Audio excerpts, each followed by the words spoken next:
رمضان کی سب سے بڑی تیاری کیا ہے کہ اپنے دلوں کو صاف کر لو پہلے سے، کہ جس دل میں نفرت ہو، بغض ہو، کسی کے لیے غصہ ہو، کسی کے لیے کیا کیا جذبے ہوں، دل صاف کرنا۔ ہمارے گھروں میں روزانہ جھاڑو ہوتا ہے، یہاں مدرسے میں روزانہ صفائی ہوتی کہ نہیں ہوتی؟ چونکہ دنیا کی اصل گندگی ہے تو جھاڑو ہاتھ سے نہیں چھوٹ سکتا۔ حرم شریف میں دیکھا کیسے چاروں طرف خدام پھر رہے ہوتے ہیں برش لے کر۔ دل پہ غبار ایسے آتا ہے جیسے صحن میں غبار آتا ہے، دل پہ گندگی ایسے آتی ہے جیسے صحن میں آتی ہے۔ تمہارا دل ایک آنگن ہے، ایک صحن ہے، اس میں بغض، نفرت، حسد، پتہ نہیں کیا کیا گندگیاں آئیں گی اور آتی رہیں گی۔ بچوں ایک کام کرو، جھاڑو پکڑ صاف۔ یا اللہ معاملہ تجھ سے کرنا ہے، لوگوں سے نہیں۔ کسی نے برا کہا، کسی نے غیبت کی، کسی نے گالی دی، کسی نے دھکا دیا، کسی نے حق مارا، کسی نے کچھ کیا، یا اللہ تیرے سپرد میں نے اپنے دل کو سب سے صاف کیا۔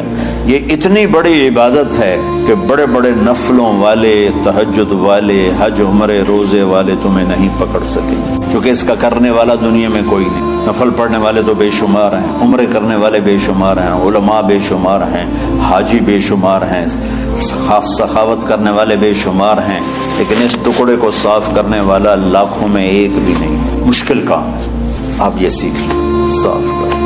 یہ رمضان کی سب سے بڑی تیاری اور علم کو حاصل کرنے کی سب سے بڑی چابی ہے کہ اپنے دل کو کھلا کر لو۔ کوئی چیز خالی ہوگی تو کچھ آئے گا نہیں۔ جس دل میں بغض بھرا ہو، نفرت بھری ہو، حسد بھرا ہو، کینہ بھرا ہو، اس میں خاک آئے گا، اس میں تو علم کی ایک کرن بھی نہیں آئے گی۔ اس زبان سے چاہے جتنے مرضی موتی بکھیرے، دل اس کا اندھا ہوگا۔ لا تعمل ابصار ولكن تعمل القلوب التي في الصدور۔ یہ آنکھوں سے اندھے نہیں، دل سے اندھے ہیں۔ وہ کتنی مشہور حدیث ہے، آپ نے کہا اس دروازے سے ایک جنتی آ رہا ہے، ایک انصاری صحابی داخل ہوئے، جوتا ہاتھ میں، داڑھی میں وضو کا پانی۔ اگلے دن اس دروازے سے ایک جنتی آ رہا ہے تو ایک صحابی آئے، ہاتھ میں جوتا، داڑھی میں وضو کا پانی، وہی صحابی۔ اگلے دن اس دروازے سے ایک جنتی آ رہا ہے تو وہی صحابی 3 دن جنت کی بشارت لیا۔ اس صحابہ کی جماعت میں ایک شخص ہیں جن کا نام ہے عبداللہ بن عمرو بن عاص۔ ان سے بڑا عبادت گزار صحابہ میں کوئی نہیں تھا، نہ سابقین میں، نہ متاخرین، نہ پہلوں میں، نہ بعد والوں میں۔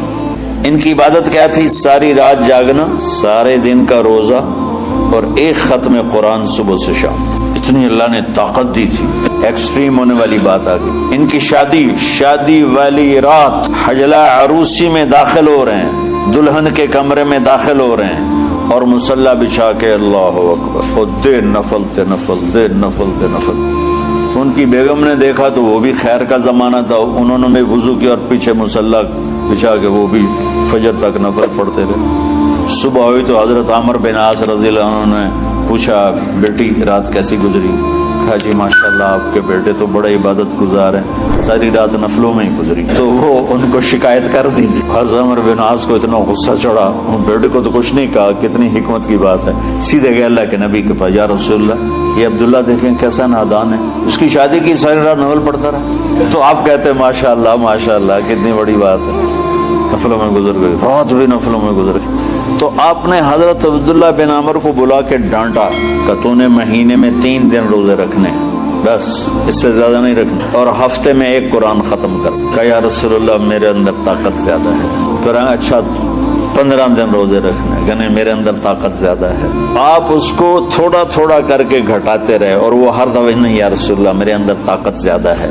تو آخر میں آپ نے کہا اچھا چلو 100 میں داودی پہ آ جاؤ، 1 دن روزہ رکھو، 1 دن افطار کرو اور 3 دن سے پہلے قرآن ختم نہیں کرنا۔ تو آپ نے اس کو پیچھے کیا۔ یہ بیٹھے تھے اس محفل میں، ان کے دل میں آیا کیا یہ بزرگ مجھ سے زیادہ عبادت کرتے؟ تو جنت کی بشارت تو مجھے ملنی چاہیے۔ یہ کسی کتاب میں نہیں لکھا کہ یہ ان کا جذبہ تھا، لیکن تو مجھے خیال آتا ہے کہ ان کی نفسیات میں یہ بات آئی ہوگی، چونکہ صرف انہیں کو خیال آیا کہ میں جا کے دیکھتا ہوں کہ یہ بزرگ کیا کرتے ہیں۔ تو ان کے پاس پہنچ گئے، چاچا وہ میرے ابا تھوڑے ناراض ہیں تو کچھ دن آپ کے پاس گزارنا کا بیٹا بسم اللہ آ جاؤ. اب رات ہوتے ہی عشاء کی نماز پڑھ کے انہوں نے جلدی سے چادر اوپر لی اور یوں سراغ کر کے ان چاچے کو دیکھنے لگے ایسے کر کہ اب یہ کیا ساری رات سجدہ کرے گا اور ساری رات روتے روتے روتے روتے مصلی گیلا ہو جائے گا، یا ساری رات رکوع کرے گا، ساری رات قیام کرے گا، ساری رات قرآن پڑھے گا. اس تصور سے یوں دیکھ رہے. اور وہ بزرگ صحابی تشریف لائے، سرانے پہ سر رکھا، اللہم بسمک اموت و احیا. اب یہ دیکھ رہے ہیں ابھی اٹھیں گے ابھی اٹھیں گے. فجر کی اذان پہ اٹھے. اب یہ تو حیران پریشان ہو گئے، یہ کیوں؟ اس زمانے میں تو منافق تہجد نہیں چھوڑتے تھے ڈر کے مارے کہ پتہ نہ چل جائے ہمارے کفر کا. اگلی رات پھر چادر سر پہ کر کے اور یوں سراغ کر کے لیٹے ہوئے اور دیکھ رہے. چاچا پھر تشریف لائے اور سرانے پہ سر رکھا، اللہم بسمک اموت و احیا. فجر کی اذان پہ اٹھے. یہ اور پریشان ہو گئے کہ میرا نبی کا فرمان تو سچا ہے، اس میں تو شک بھی کفر ہے، لیکن عمل کیا ہے جس پر اس کو جنت کی بشارت دی؟ 2 رکعت نفل بھی نہیں. اور آج کے دور میں تم میں سے ماشاءاللہ اکثر بچے تہجد پڑھتے ہیں کہ 1 رات اور دیکھوں گا، اللہم بسمک اموت و احیا. تو تیسری رات پھٹ پڑے عبداللہ بن عمر، کہنے گے چاچا میری ابا سے کوئی لڑائی نہیں تھی، 3 دن میں تیرے بارے میں سنتا رہا، جنتی جنتی جنتی. میں دیکھنے آیا تھا کہ آپ کیا کرتے، آپ تو کچھ بھی نہیں کرتے ہو، ساری رات سوتے رہتے، اب کیا کرتے ہو؟ میں کہا بیٹا یہی ہے جو تم نے دیکھا ہے. اب ان کو سمجھ میں نہیں آ رہا کہ یہ جوڑ کیسے بٹھاؤں، اب یہ اس میں جوڑ کیسے بٹھاؤں، کیونکہ نبی کی بات تو غلط ہو نہیں سکتی.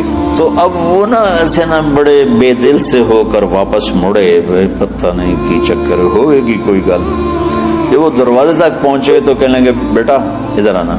کہا میں تمہیں اصل راز کی بات بتا دوں. تو یہاں ہاتھ رکھا، کہ یہ جو دل ہے نا اس میں کسی انسان کی نفرت نہیں. اور جب اللہ کسی کو رزق دیتا ہے، عزت دیتا ہے، مجھے کبھی حسد نہیں ہوا، مجھے خوشی ہوتی. تو عبداللہ بن عمر نے کہنا تھا ہاں یہ بات ہے، نہیں اچھل کے کہنے لگے ہاذا ہوا، ہاں ہاں ہاں یہی ہے یہی ہے یہی ہے. تو بچوں دنیا میں جنتی بننا ہے اور علم اللہ سے لینا ہے تو اسے صاف کر دو سب کی نفرت سے. سب اس نے مجھے یہ کیوں کہا، اس نے مجھے یوں کیوں دیکھا، اس نے میرے بارے میں یوں کیوں کہا، اس نے میرے بارے میں یہ کیوں لکھا.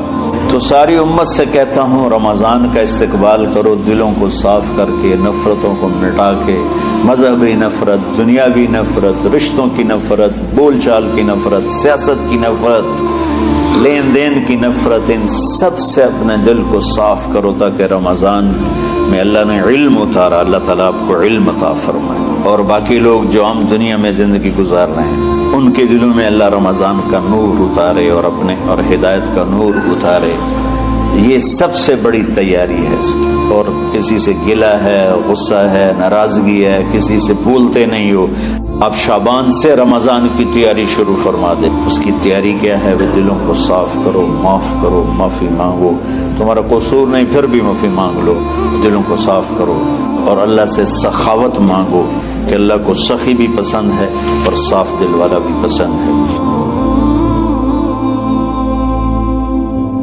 اس ویڈیو کو شیئر کریں اور مزید ویڈیوز کے لیے ہمارے چینل کو سبسکرائب کریں. شکریہ.